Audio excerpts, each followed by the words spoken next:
apareceu ainda, não, né? Também. Deixa eu ver se consigo. Agora acho que vai.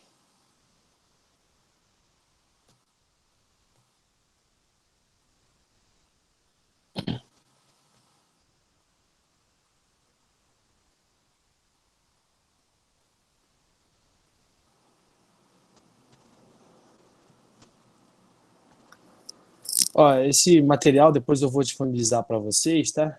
Então, vocês vão pegar ele também, esse da regionalização, fiquem tranquilos. Tem muito assunto aí que não tem lá no livro de vocês, então eu vou disponibilizar para que vocês tenham esse material também, tá? Nós começamos a falar na aula passada de regionalização do território brasileiro, e é daqui que a gente vai continuar, né, nessa aula de hoje, tá? O Brasil, e eu comentei isso com vocês, a gente já viu regionalização do mundo todo, né? Então tem a regionalização de primeiro, segundo, terceiro mundo, regionalização de desenvolvidos e subdesenvolvidos, de ricos e pobres, de centrais e periféricos, e agora a gente chegou na regionalização do nosso território do Brasil. Beleza? Então, regionalização aqui do território brasileiro, território que nós vivemos. Como o Brasil tem uma extensão territorial muito grande, mais de 8 milhões e meio de quilômetros quadrados, então, para você poder administrar esse território, você tem que dividir ele. Né? Fica muito mais fácil do que você administrar ele inteiro. Né? E essa foi a ideia. Então, dividir. A primeira divisão é entre unidades federativas, ou seja, unidades federativas autônomas, estados. Então, por isso que nós temos 26 estados e mais o Distrito Federal ali, que dá um entendimento de 27 unidades federativas, né? Autônomas ali. Tá? Então, cada estado tem sua autonomia sobre o seu território, então executa a sua política. Eu falei isso na aula passada para vocês. Cada estado tem as suas leis, cada estado tem a quantidade lá de municípios, né, que compõem o estado, tá? Lembrando que tem as leis, mas tem que seguir, né, a lei máxima, que é a Constituição Federal, que eu comentei também isso para vocês. Nós temos mais de 5.000 ali, 570 municípios, né, que compõem os estados do Brasil, então também há uma subdivisão dos estados, que fica mais fácil dos governadores administrarem, repassarem para os municípios para que eles promovam as políticas públicas ali que eles achem mais ideal para aquela área. Né? Então, além da divisão do presidente, tem a divisão dos governos. Né? Então, a divisão nós temos o presidente, nós temos os governadores, nós temos os prefeitos. Então, dessa forma, fica muito mais fácil de administrar um país do tamanho do nosso.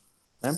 Administrar, que eu digo, é realizar as políticas públicas mesmo. Então, investir onde? Saneamento básico, em escolas, né? em habitação, em segurança pública. Então, fica mais fácil quando você tem esse direcionamento, quando você tem ali políticas ou gestores que estão voltados para atender aquela determinada política. Né? Então, por isso que fica muito mais fácil. Tá? Do que se só tivesse o presidente. E seria muito mais difícil para ele administrar. Né? Mesmo tendo tudo isso, já está difícil de administrar, imagina se só tivesse ele lá e não tivesse mais a divisão dos poderes. Né? Então, nós temos ali uma administração nessa regionalização de estados, de divisão de estados. Né? E aí há um agrupamento desses estados em áreas, que eles trazem ali alguma semelhança. Tá? Então, aí nós definimos as regiões do Brasil. Então, o IBGE, na década de 70, definiu 5 grandes regiões. Né? Região Sudeste, que tem ali Rio de Janeiro, São Paulo, Espírito Santo. Né? Região Norte, que tem um monte de estados, região Nordeste, região Centro-Oeste, região Sul. Né? Que ficava mais fácil ainda, né, de você poder fazer o que ali? Destinar recursos e verbas, né, para esses estados, tá? Por parte do governo federal. Então, o governo federal ele pega lá a verba, o dinheiro, né, e ele faz o quê?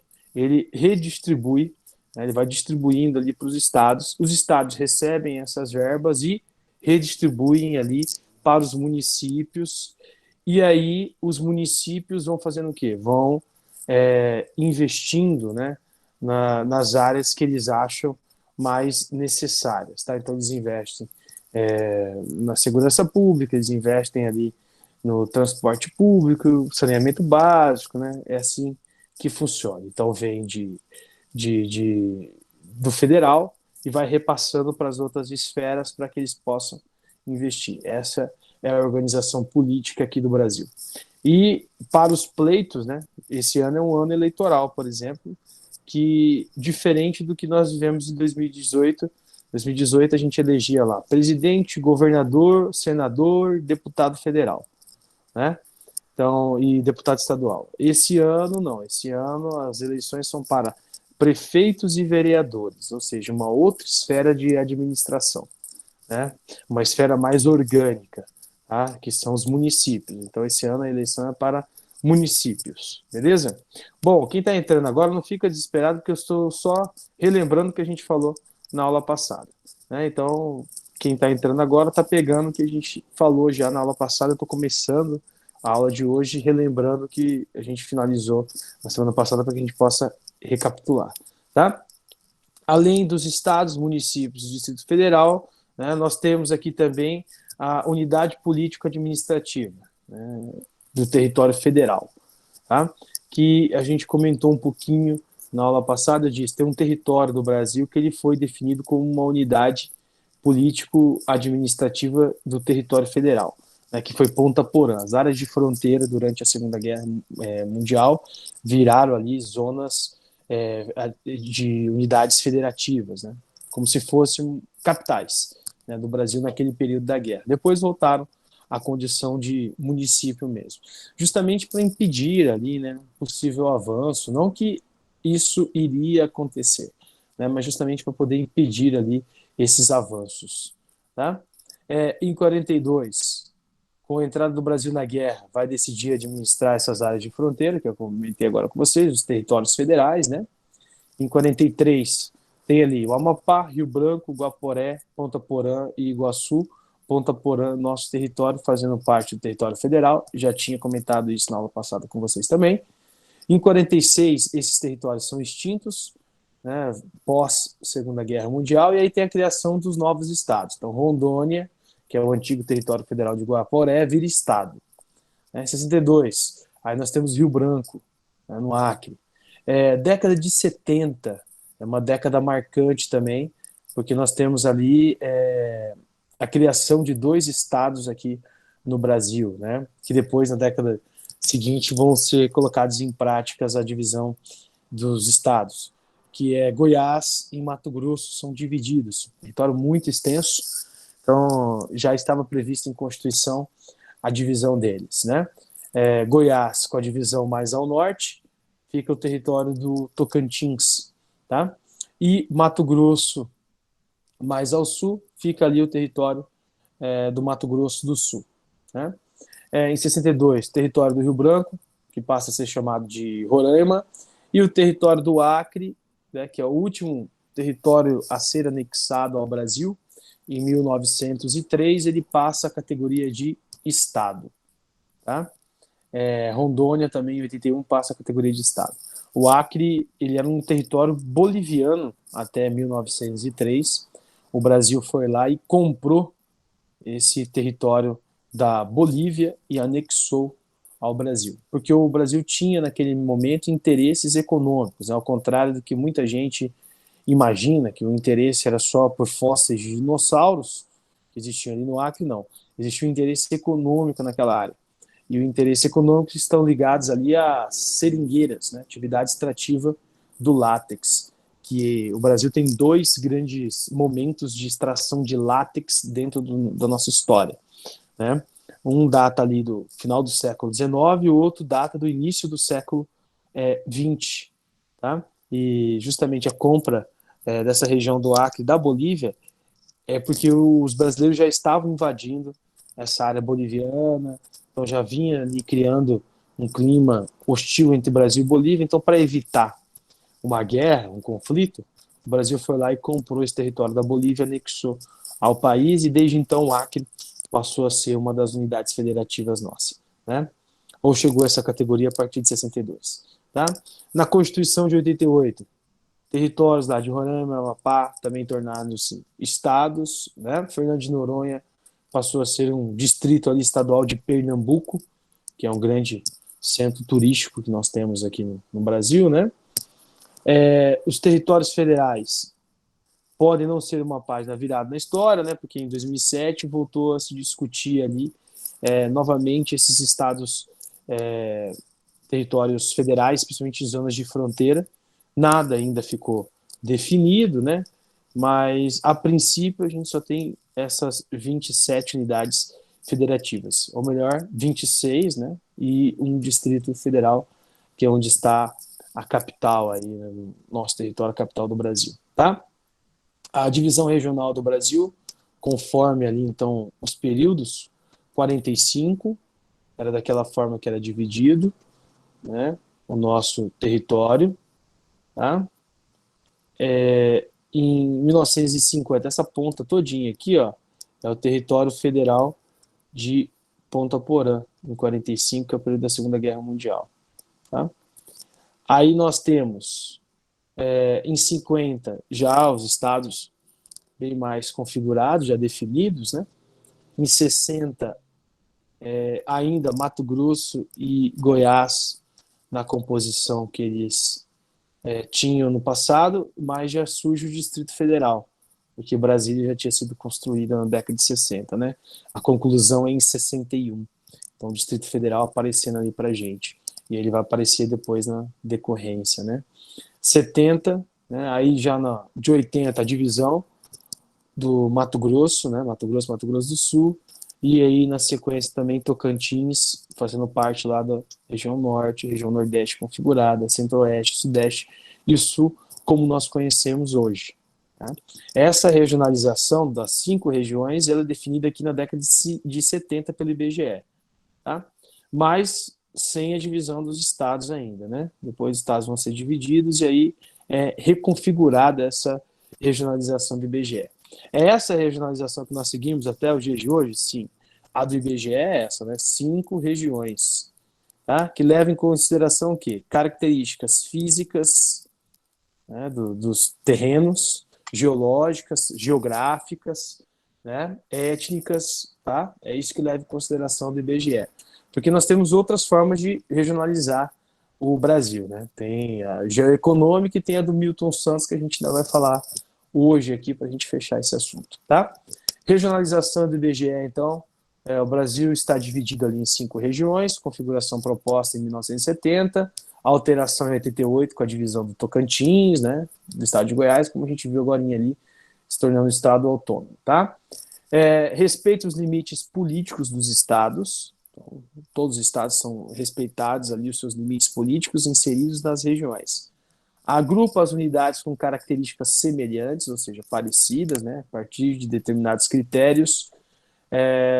Finalidade ali, agregação, divulgação de dados estatísticos que vão facilitar o planejamento e a integração nacional e a redução das desigualdades entre as regiões do Brasil. Então, esse é o objetivo maior. Você agrupa esses estados e aí você cria os governos. A gente está falando de uma regionalização da década de 70. Quem está no poder do Brasil na década de 70 são os militares. Uma forma mais fácil de melhorar a infraestrutura desses estados era criando esse regionalismo, né? Fazendo essa regionalização. Porque aí você regionalizava e depois você criava superintendências. Vocês já viram essas superintendências, já ouviram falar delas, porque são elas que garantem o desenvolvimento nesse período da década de 70 com os militares no poder, período da ditadura militar. Aí você tem, na região norte, por exemplo, a Sudã, que é Superintendência para o Desenvolvimento da Amazônia, responsável, por exemplo, pela criação e construção do Polo Amazônico, né, o Polo Industrial da Amazônia, que é a Zona Franca de Manaus. Você tem a Sudene, Superintendência para o Desenvolvimento do Nordeste. Você tem o FCO, que é o Fundo do Centro-Oeste, é como se fosse uma superintendência também. Tá? Então, a região sudeste não vai precisar, porque você tem ali a proximidade, né? A sudeste, a sua proximidade com a capital, né, com a organização política e econômica do país naquele momento. Mas nessas outras regiões, essas superintendências são criadas para poder levar o desenvolvimento para lá. Então, o IBGE analisava, por exemplo, a habitação da região norte, passava para Sudã, e a Sudã era responsável por promover a habitação na região norte, né? O IBGE analisava ali, na região nordeste, quantas famílias estavam sem água. E aí passava para a Sudene, que era a superintendência responsável pelo abastecimento de água na região Nordeste. O que ela ia criar? Se era silo, se era terminar a transposição do Rio São Francisco, e assim vai, né? A mesma coisa o FCO aqui dentro do Centro-Oeste, que fica destinado ali principalmente para promover a agricultura, já que os militares queriam pagar ali, né, a sua grande dívida externa que eles possuíam, tá? Regionalização do IBGE aí, região norte, região nordeste, centro-oeste, sudeste e sul, vocês conhecem essa regionalização desde lá do sexto aninho, né? Falam de regionalização com vocês, tá? Uma outra forma de você regionalizar o Brasil é essa aí, que é a regionalização geoeconômica.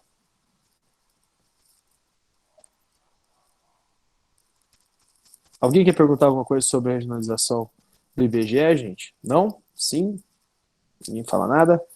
Não, professor, tranquilo. Então, de boa. Essa regionalização geoeconômica, ela também pode ser definida, tá, para a gente ali, como regionalização por desenvolvimento de estados, tá? Então, ela vai pegar ali, levando em consideração principalmente o desenvolvimento industrial e econômico, é claro, né, dessas regiões, e agrupa elas mais próximas. E a integração também que esses estados eles possuem entre eles, tá? Então, essa regionalização ela foi proposta na década de 60, final da década de 60, por um grande geógrafo, o Pedro Pinchas Geiger. Ele é que propõe essa regionalização geoeconômica para a gente. Então, divide o país em 3 áreas, em 3 regiões. Tá? Então, é diferente da do IBGE. IBGE são 5, essa aí, 5 regiões, né? Tá anotando, essa aí são 3 regiões. Tá? A gente vai ver daqui a pouquinho quais são elas. Então, pega lá, por característica, o histórico econômico do Brasil. Né? Então, os aspectos da economia e da formação histórica regional de cada região, né? E pega a integração que essa região tem. Por exemplo, região centro-oeste, nós sabemos que ela abastece a região sudeste e a região sul com matéria-prima. A região sudeste, por sua vez, abastece a região centro-oeste com produtos industrializados. Então, há uma troca, uma interação entre eles, né? Por isso que o Pedro Pinchas, quando ele vai analisar ali as regiões geoeconômicas, né, ou complexos regionais, que é a mesma coisa, ele divide em 3. Centro-sul, que pega o centro-oeste, o sudeste e o sul do Brasil, então virou centro-sul. Aí ele analisa o nordeste, os estados estão ali com aspectos históricos e econômicos ligados entre eles, né, culturais, isso desde lá do processo de ocupação do Brasil, né, então era para ser a região mais desenvolvida do Brasil, porque a ocupação começa por ali, mas depois ela acaba focando mais na região sudeste, né, devido às grandes secas que ocorrem também lá no Nordeste, e a Amazônia, que é o outro polo de divisão aí, né, dessas regiões ou complexos regionais, tá? Na época em que essa proposta foi formulada, o Centro-Sul despontava como núcleo dinâmico da economia brasileira. Isso é um ponto importante. Agricultura, indústria e serviços urbanos, né? Ainda assim, hoje tem essas características. Se você pega a região centro-oeste, qual que é a principal atividade? Agropecuária, né? De ponta, modernas empresas agrícolas bem desenvolvidas, bem mecanizada, o que mantém ali um grande fluxo de capital na nossa bolsa de valor. Tá? Se você pega a região sudeste, ainda é o maior polo industrial do Brasil, está concentrado ali. Se você pega a maior zona de serviços urbanos, ainda é a região sudeste e a região sul, ou seja, dentro do centro-sul é onde nós temos esses 3 setores bem desenvolvidos. Por isso, o Centro-Sul é dos complexos regionais, né, ou das regiões geoeconômicas, aquela que é mais desenvolvida. Quem quiser pode pôr aí. Região mais desenvolvida, né? Região que acumula e apresenta os maiores indicadores de acumulação de capital, tá? É essa região aí também, né? Complexo regional ali nordestino, disseminação da pobreza, correntes migratórias, né, que deixavam a região. O complexo do Nordeste é marcado como um ponto de expulsão, né, uma zona de expulsão ou de repulsão, como queiram. É assim que a gente define a região Nordeste, uma zona de saída de imigrantes para outras áreas do Brasil.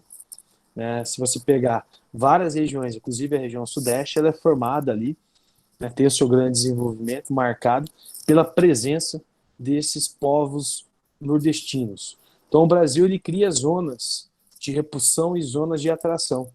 A zona de atração seria a região Centro-Sul, que é onde tem o maior desenvolvimento. E a zona de repulsão seria a região Nordeste, né? Secas, a fome, a pobreza faz com que as pessoas migrem daquela área. Né? A tendência é melhorar isso com as políticas públicas que têm sido adotadas nos últimos anos, nas últimas 2 décadas, né? Transposição de rio, complementos sociais, né? O investimentos sociais ali que existem naquela área, né? Complementação de renda com bolsas, né? Bolsa Família, agora vai ter um outro aí que vai ser criado pelo Estado, né? Então, é dessa forma que você vai melhorando a vida daquele povo nordestino. O outro é a Amazônia, região ali que tem um baixo povoamento, isso se explica pela presença da floresta amazônica, uma área de preservação permanente, né? Você não pode desmatar aquela área, você não pode queimar aquela área, você não pode avançar sobre aquela área. Apesar de que a gente sabe que isso ocorre desde a década de 70, não é só um fenômeno que teve início agora no governo atual, não. Né? Desde a década de 70, as atividades agrícolas elas têm se avançado com a da floresta amazônica. Né? Que nos últimos 2 anos, ano passado, esse ano, o desmatamento e as queimadas aumentaram muito naquela região, o que passou a chamar a atenção, trouxe a atenção do mundo todo para cá. Né? Inclusive da NASA, que tem ali um satélite e divulgou imagens de queimadas sobre a floresta amazônica, né? O que não faz sentido, porque o Brasil tem aumentado a sua produtividade nas últimas 2 décadas, competindo com os Estados Unidos, sem desmatar, sem precisar desmatar, né? Então, esse desmatamento, essas queimadas sobre a floresta amazônica são desmatamentos e queimadas burras, porque não faz sentido você praticar esse tipo de atividade lá, né? A gente é altamente produtivo, sem precisar desmatar ou degradar aquela região. Esse aqui é o mapinha que mostra para a gente, então, essa regionalização geoeconômica ou complexos regionais. Tá? Porque pode ser que apareça lá na hora do exercício os complexos regionais propostos pelo Pedro Pinchas Geiger. Você já sabe. Complexo regional e região geoeconômica é a mesma coisa, não muda nada. Né? Então, complexos regionais aqui, Amazônia, Nordeste e Centro-Sul, que pega ali, ó, territórios do Centro-Oeste, né, e Sudeste e Nordeste. Por que eu falo territórios? Porque não respeita os limites dos estados. Lembrem que uma das características da regionalização do IBGE era respeitar o limite dos estados, né? Então, respeitava lá a divisa. Aqui, nessa regionalização, essa é uma outra característica dela, não respeita esses limites. Por isso que você tem ali, ó, estados que são cortados, né, por essa regionalização. Por quê? Porque dentro desses estados eles apresentam uma característica com uma outra área. Característica histórica e cultural com uma outra área. Por isso que eles ficam inseridos lá. Exemplo aqui, ó, Tocantins. Tocantins tem um pedaço que tem uma identificação muito grande com o Nordeste. Aí tem uma outra que tem uma identificação muito grande, histórico, econômica e cultural, com o Centro-Oeste, e tem uma outra parte que tem uma identificação com a Amazônia, né, com a região Norte, histórica, econômica e cultural. Tá? Por isso que o Tocantins aí, então, pega as 3 áreas, se a gente for analisar, né, precisamente. A mesma coisa vale para Minas. Minas, ó, identificação, norte de Minas, que é a região mais seca do Sudeste, né, que é dali que surge o povo sertanejo, tá? É, identificação com o Nordeste, mas também tem identificação com o Centro-Sul, proximidade com São Paulo, Rio de Janeiro, Espírito Santo, né? Faz com que Minas esteja ali inserida em 2 áreas, tá? E Mato Grosso, a mesma coisa. Mato Grosso, o sul do Mato Grosso tem uma identificação muito grande aqui com o Centro-Sul. Mas no norte de Mato Grosso, até pelo fato da presença da floresta amazônica aqui no norte de Mato Grosso, faz com que ele seja inserido também ali nesse complexo regional, complexo amazônico, tá? Dando esse entendimento aí melhor para a gente, para que a gente possa entender melhor essa classificação. Então, aqui nos complexos regionais, 3 áreas. Lembra que eu falei? 3 regiões definidas pelo Pedro Pinchas, né? Lembra que do IBGE leva em consideração muito mais coisa, né? Leva em consideração característica física, característica geológica da área, étnica, né? Ou seja, social, tá? Para definir aquelas 5 regiões. Aqui leva em consideração os históricos, econômicos e culturais, né? Então, para o Pedro Pinchas Geiger, a região mais desenvolvida é o Centro-Sul. Por quê? Porque é onde tem a economia mais desenvolvida do país. Por isso ele é o mais desenvolvido, né? É aqui nessa região Centro-Sul, por exemplo, que surgem as indústrias. O polo industrial brasileiro está no Centro-Sul, por isso mais desenvolvido por Pedro Pinchas Geiger.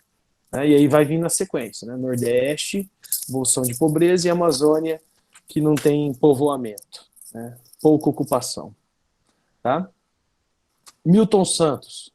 Sei que esse aí tem um pouquinho mais de texto, mas é porque é necessário a gente entender essa proposta do Milton Santos. Primeiro é necessário entender quem é Milton Santos, né? Milton Santos é um grande geógrafo brasileiro, já não está mais vivo, já faleceu, mas assim está na galeria ali dos maiores geógrafos, assim como tantos outros que a gente aprende, né, que vocês aprenderam durante o período que vocês ficaram ou estão ainda na escola, né, e vão ficar ainda mais um aninho, né, até o 3º ano, tá?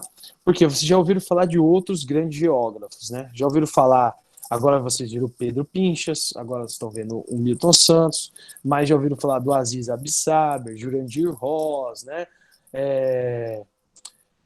Haroldo de Azevedo, e assim vai.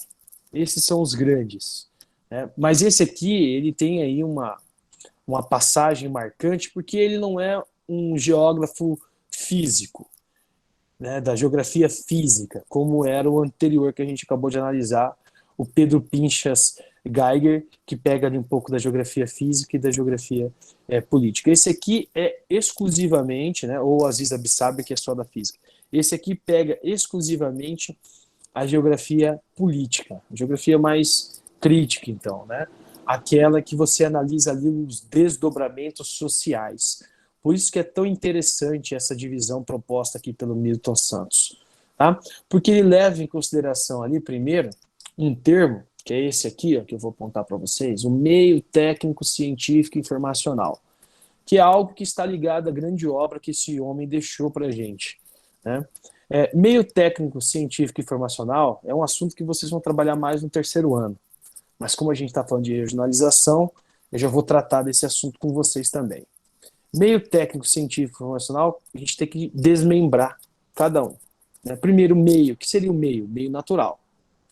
Então, meio natural é a natureza, que é a análise do Milton Santos. Ele começa analisando o meio natural, que é transformado pelo homem através das técnicas, né? Então, as técnicas que o homem desenvolve com o seu aprimoramento da observação, né, e dos estudos, ele vai transformando esse meio para melhorar ali o seu cotidiano. Então, desde o homem primitivo até o homem contemporâneo, nós temos um aprimoramento do espaço. Entendemos? Espaço geográfico, para quem não lembra, é o meio natural constantemente transformado pelo homem, é um outro conceito que a gente trabalha muito dentro da geografia. Então, ele pega o meio natural e ele fala que através das técnicas nós transformamos esse meio. Mas não para só aí, porque o homem, além das técnicas, desenvolve também, aprimora os estudos, ou seja, ele cria as pesquisas, a ciência. Então, há uma junção do meio natural, das técnicas, com a ciência, né? Com as pesquisas. Por isso, o meio técnico científico, que é o que nós vemos hoje. E, além disso, surge, mais recentemente, o informacional, a informação. Então, você tem ali todos eles interligados. Você tem um meio que está interligado às técnicas, que está interligado à ciência, que está interligado à informação, né? Ou seja, esse meio técnico, científico e informacional é o que nós chamamos hoje de globalização, gente. É a globalização, né, estabelecida pelo Milton Santos. Tá? Então é a era que nós vivemos. É bem complexo. Se você não prestar atenção nessa definição de cada um desses termos, a gente não consegue entender. Né? O meio técnico, científico e informacional nada mais é do que o que nós fazemos hoje no nosso dia a dia. A transformação que nós fazemos no espaço, através da ciência, da pesquisa, uso da técnica e informação. É isso que nós fazemos. Então, o meio técnico, científico e informacional é a nossa era globalizada atual, é o que nós vemos hoje. Por exemplo, essa aula que nós estamos tendo agora, utilizando ciência, pesquisa, técnicas e a informação. Nós estamos usando isso. Nós estamos usando o meio técnico, científico e informacional nessa aula de hoje, se a gente for parar para pensar, se a gente for analisar, bem analisadinho, né? Porque nós estamos usando aparelhos que usam tecnologia, que para desenvolver essa tecnologia tiveram que usar técnicas, ciência e pesquisa, né? Para que a gente pudesse usar o computador ou o celular. Não sei de onde vocês estão assistindo. Eu mesmo estou usando os dois aqui, estou usando o computador e estou usando o celular. Tá? Para a gente poder ter essa interação, eu, por exemplo, ler as mensagens que vocês mandam e vocês poderem estar aí me escutando, nós estamos usando a última definição dele, que é a informação, a internet. Então, essa tecnologia, essa ciência, pesquisa aprimorada, ela utiliza o mecanismo de informação, a internet, para poder definir. Né? E partindo dessa definição de meio técnico, científico e informacional, o Milton Santos ele vai regionalizar o Brasil, definindo ele em 4 Brasis. Essa é a regionalização dele, 4 Brasis. Tá? A partir dessa definição de meio técnico, científico e informacional, nós temos 4 Brasis, que são aqueles do Brasil mais desenvolvido até o mais pobre, o mais subdesenvolvido. E nós sabemos que isso ocorre. Até na nossa cidade isso está ocorrendo. Isso está ocorrendo hoje. Essa regionalização do Milton Santos, ela se faz tão presente no contemporâneo, no dia atual que nós estamos vivendo, dessa pandemia, quando a gente parte do princípio que vocês estão largando muita frente nesse exato momento, né? Do segundo para o terceiro ano, quando vocês continuam tendo essas aulas remotas, aulas à distância, online, ao vivo, né? Vocês continuam tendo acesso a conteúdos, tá? E aí vocês imaginem as pessoas que têm a mesma idade de vocês e que não têm acesso a essas aulas porque elas estão em escolas públicas que não têm esse mesmo serviço, é mais precário, né? Pode até estar tendo aula online, mas a maioria dos alunos não tem acesso à internet, a um pacote de dados, nada disso. Então, isso escancara a diferença dos 4 Brasis. Né? Isso escancara, por exemplo, a diferença da região Sudeste e Sul mais desenvolvida com a região Nordeste mais pobre.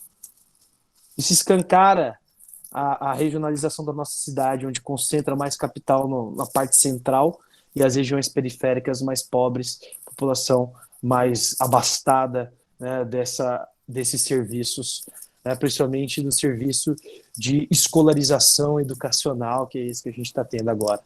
Então, esses 4 Brasis vêm para mostrar isso. Aqueles que concentram ali, né, maior qualidade de vida, maior desenvolvimento e maior acumulação de capital daqueles que apresentam menor. A globalização por si só, ela é tida como o grande benefício do capitalismo moderno para a sociedade, e de fato ela pode ser entendida assim, mas ao mesmo tempo ela também é o grande distanciador, porque para você ter acesso a essa globalização você tem que despender de capital, né? Você tem que ter dinheiro. Se você não tem, ela te afasta. Se você tem, ela te aproxima desse processo, né, dessa globalização. Você tem acesso a toda essa tecnologia. Para isso, você tem que ter dinheiro. Se você não tem, então você fica afastado, né, desse momento que nós passamos, que é a globalização. Bom, o primeiro, então, para ele ali seria a região que concentra ali, ou abrange região sul e sudeste, né, do IBGE. Tá? Então, nessas regiões estão ali as maiores tecnologias do país, né, a região mais moderna, como eu contei para vocês, em pesquisa e tecnologia, universidades, centros de pesquisas estão concentrados ali, né? É onde tem a maior densidade também de pessoas, o maior fluxo de mercadoria, capital e informação estão concentrados na região sudeste e sul do Brasil.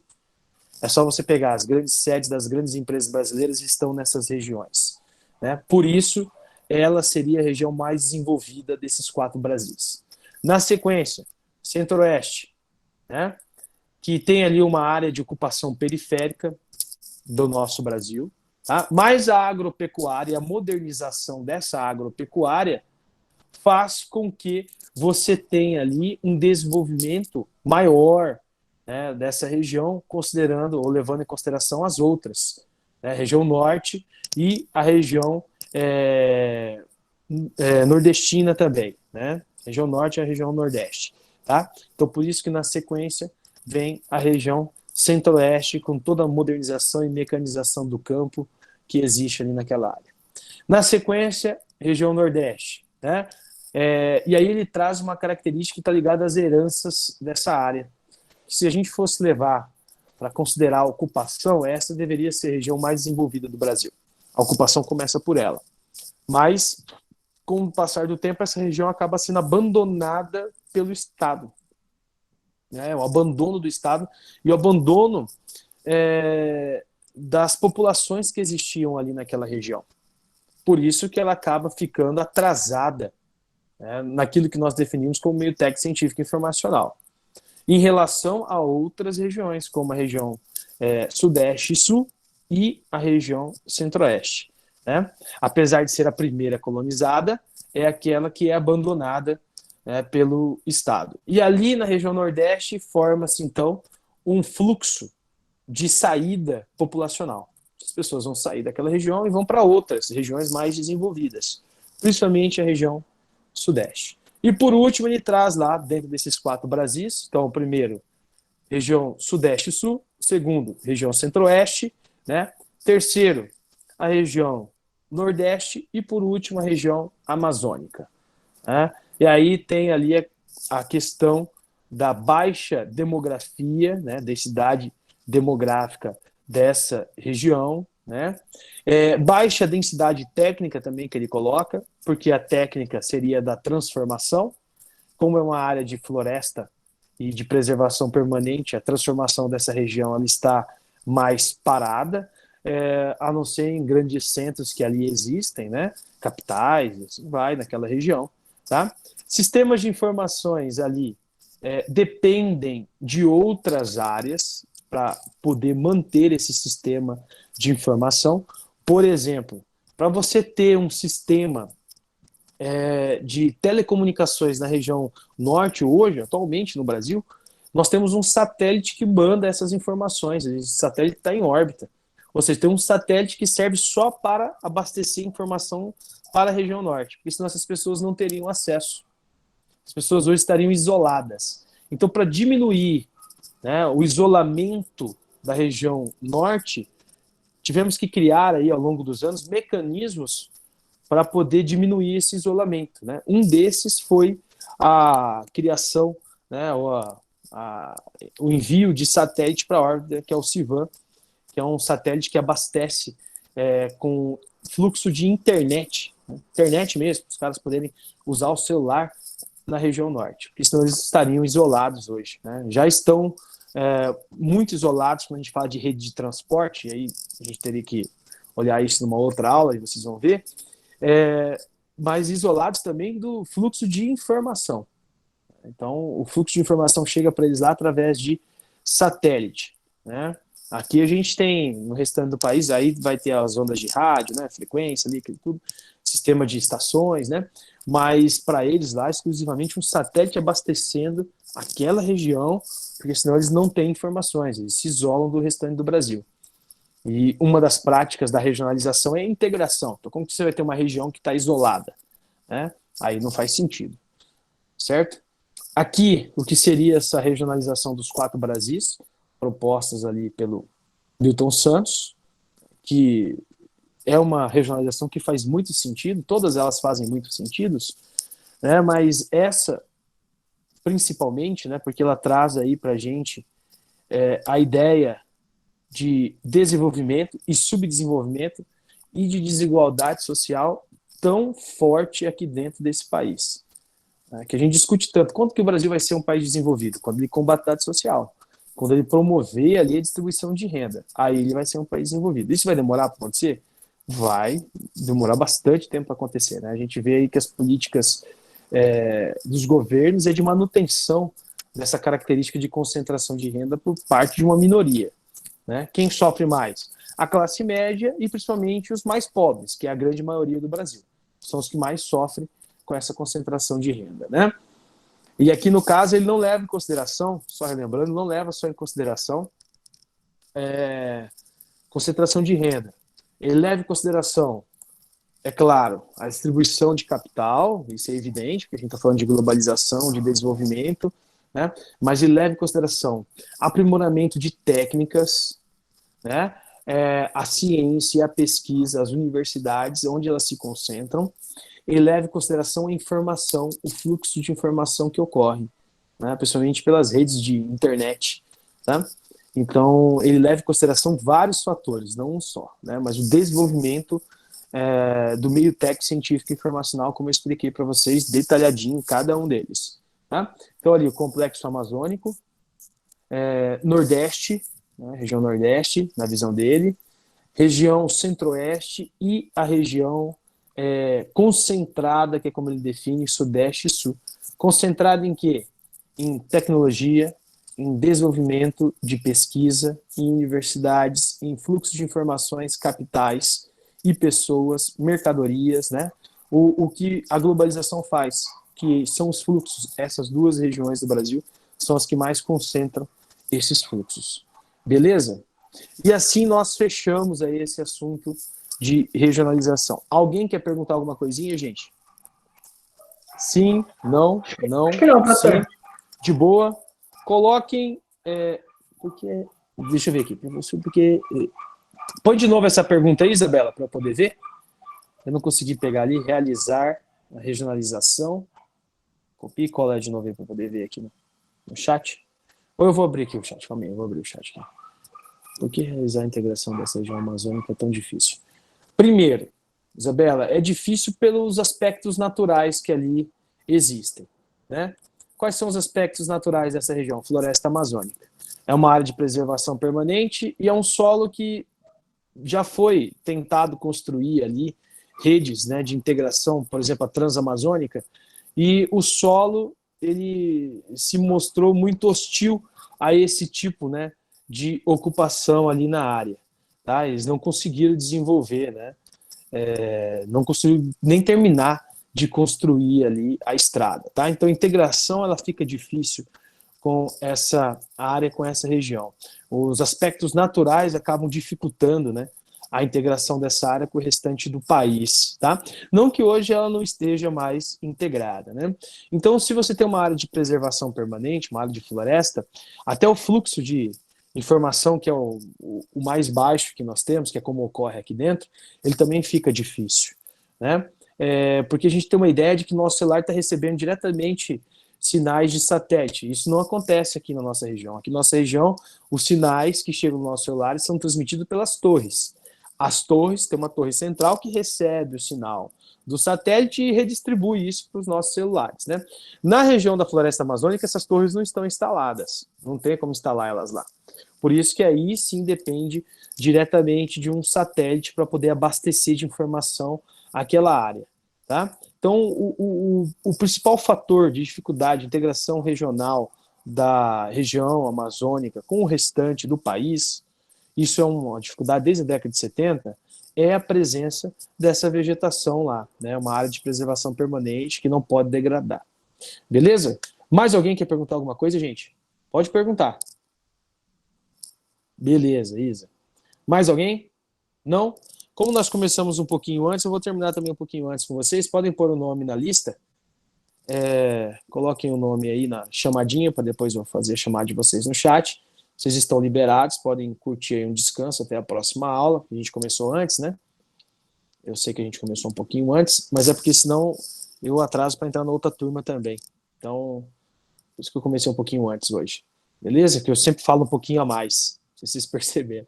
Então, eu estou começando um pouquinho antes porque eu falo um pouquinho a mais, então para dar o tempo certo. Valeu, Felipe, obrigado. Tá? Todo mundo coloca o nome aí. Tchau, querido. Tchau, Tchau, querida. prof. Um abraço, até segunda que vem. Qualquer dúvida que vocês tiverem com a atividade, me mandem mensagem lá, que a gente vai trocando uma ideia, tá bom? Vocês vão fazer atividade professor. hoje, né? Tchau. Até segunda, abraço. Tchau, querida. Até segunda. Coloca o nome aí, não esquece, tá? Beleza?